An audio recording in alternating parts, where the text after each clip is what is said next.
Create Art Podcast Project, National Novel Writing Month, and National Podcast Post Month. Hello, friends. This is Timothy Chemo Bryan, your head instigator for Create Art Podcast, where I take my 20 plus years of experience in the arts and education world and help you tame your inner critic and create more than you consume. Well, it's November. Can you believe it? For me, that means celebrating my favorite holiday, which is Thanksgiving. Also, this is my third year for National Novel Writing Month, and where I'll be writing a 50,000 word novel and podcasting every day for National Podcasting Post Month. Killing two birds with one stone. So you're going to hear from me every day in the month, reading the daily output of the novel. I'd appreciate any comments that you have, so please feel free to let me know what you're thinking. You can email me, timothy@createartpodcast.com, or if you go right to the website on each day, you can post your comments right there on the post. Now, why do I do this? Well, if I'm going to ask you to be brave out there and share your work, then I better do it myself. Plus, it keeps my creative muscle going. And who knows what's going to come out of my keyboard here. The podcasting side of the house, it helps me develop my podcasting skills in editing, posting, show notes, all that other stuff that hopefully you don't hear too much of. Now, you can find out about National Novel Writing Month by going to my website and in the show notes, and I'll have the links there for you. And also, National Podcasting Post Month also is going to be in the show notes. So here's today's output. All right, so today is November 22nd, 2022. A lot of twos in there. Word total today was 1,739, so we met today's goal. And words total is 25,442, so we've gone over 25,000 words. And I just want to thank you for going on this journey with me here. Here's today's submission. Cody reviewed the reach of the podcast that Mason had submitted to him this morning. Outwardly, he seemed very pleased with the numbers, although they had lost the majority of the initial emails that went out. His idea to bring the podcast inside the network seemed to be paying off. The second episode hit all the emails in their list, and the open rate was phenomenal.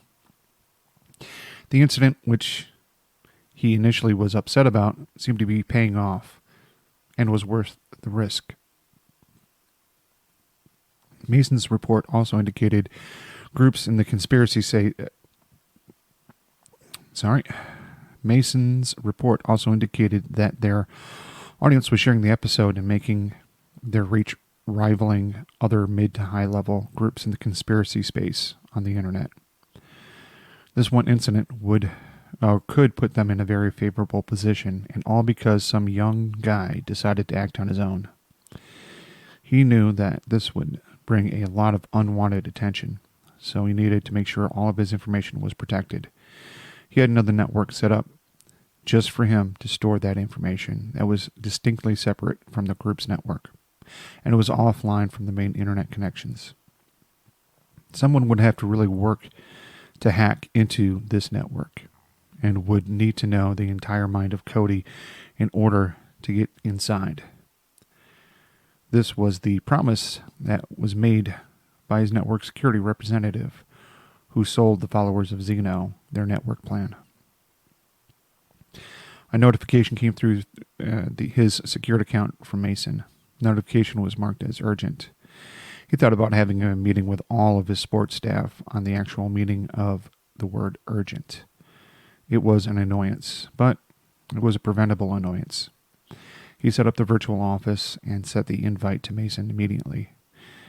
As he entered the virtual office, Mason entered at the same time and looked extremely irritated.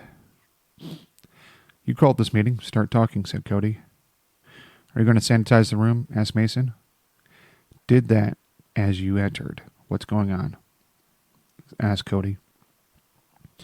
"Someone hacked our bank account for the podcast. There's only $73 left, where yesterday there was $30,000, said Mason.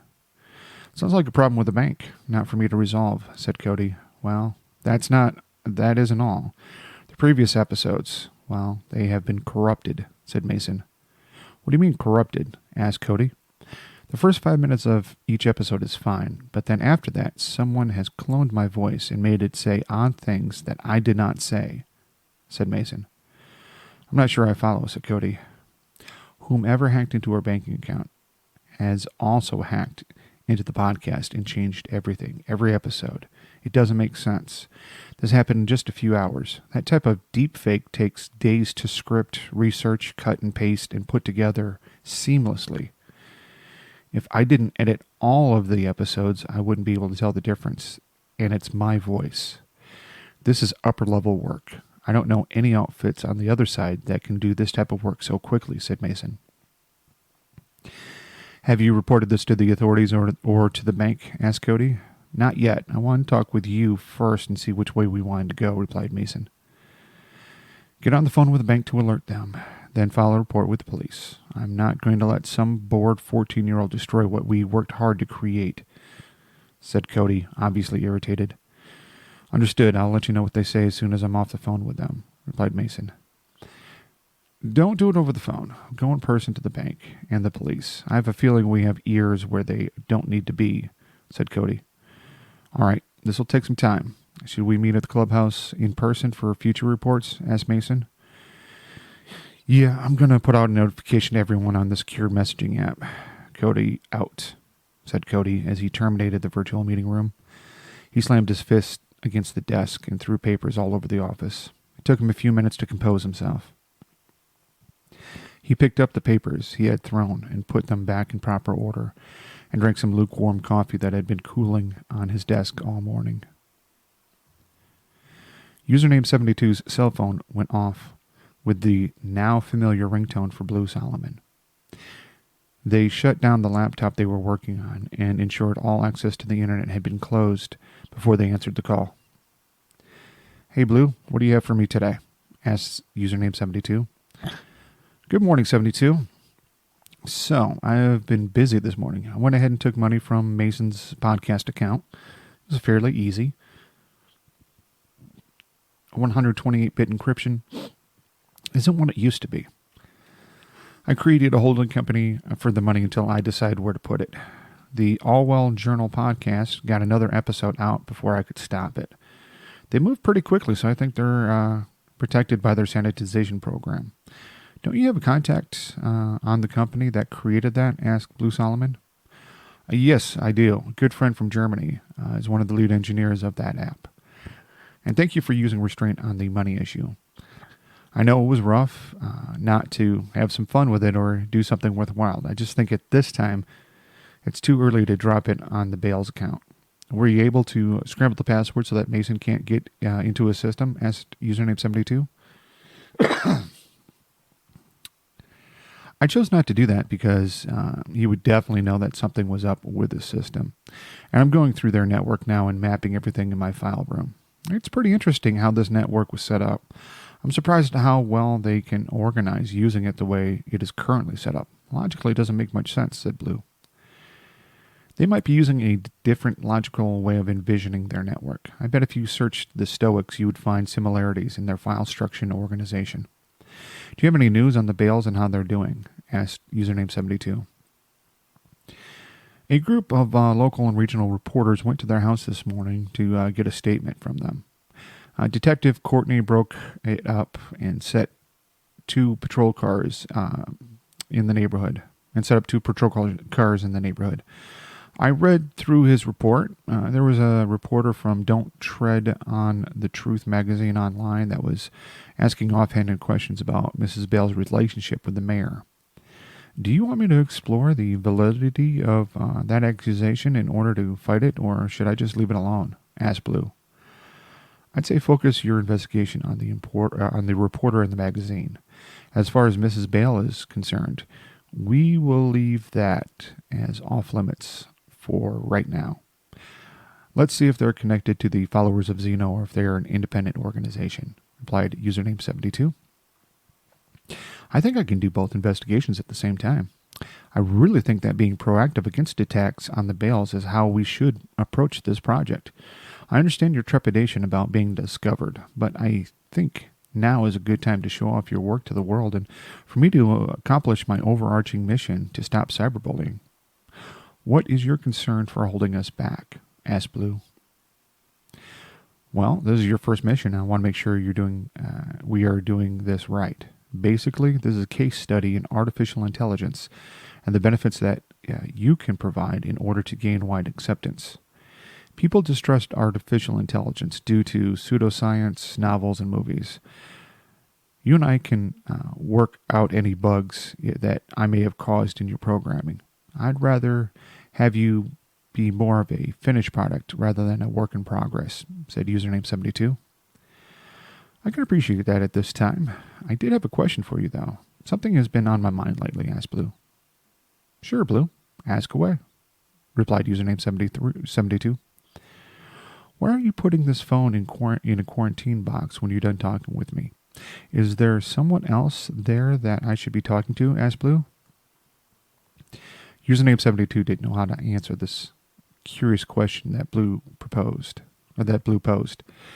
They thought about just cutting off the call and putting the phone right into the box and alerting the rest of "We are you" and using the nuclear option. Username number 72 didn't want to pull the plug on this experiment since it was accomplishing things in minutes where it would normally take them days. It had been 3 years since they started on this project, and pulling the plug would throw all of that away meaninglessly and in the middle of a project. Blue, I've been doing this type of work for a number of years. I'm going to have to ask you to trust me. There are some things I cannot share with you at this time. I put the phone in the containment box to ensure that all the stuff I work with here, cannot come back to you in case it gets past me, said username 72, hoping it would placate Blue Solomon for now. They held their breath while waiting for Blue Solomon's response. Okay, I will trust you. I really want to work with you on your other projects because they seem to be a lot of fun. I think I'll go ahead and research the online magazine and its owners. I'm not seeing a lot of info on them from the followers of Xeno, so I'll educate myself. Mind if I have some fun with them as well? Asked Blue Solomon. Nothing too crazy. If they have a podcast, feel free to do what you did to the other podcast. And if they are a real online magazine, change the bylines to your name. Maybe a little bit of vandalizing, replied username, breathing easier. Replied username 72, breathing easier. Thank you for listening to this episode of Create Art Podcast. If you enjoyed what you heard or absolutely hated it, hey, please feel free to leave me a comment right there on the website, or you can email me, timothy@createartpodcast.com. If you got something out of any of the episodes here, please consider sharing it with a friend. And if you would, also let me know what would make this a 5-star podcast, I'd like to hear that. I want to make sure that I'm helping you tame your inner critic and create more than you consume. By the way, I run another podcast called Find a Podcast About, and that's where I help you outsmart the algorithm and find your next binge-worthy podcast. You can find that at findapodcastabout.xyz. If you go to the website, there's a way where you can leave me an actual voicemail, which I think is pretty nifty. Anyhow, I have a lot of reviews there of different podcasts from different genres, and I even have some interviews from the podcasters themselves.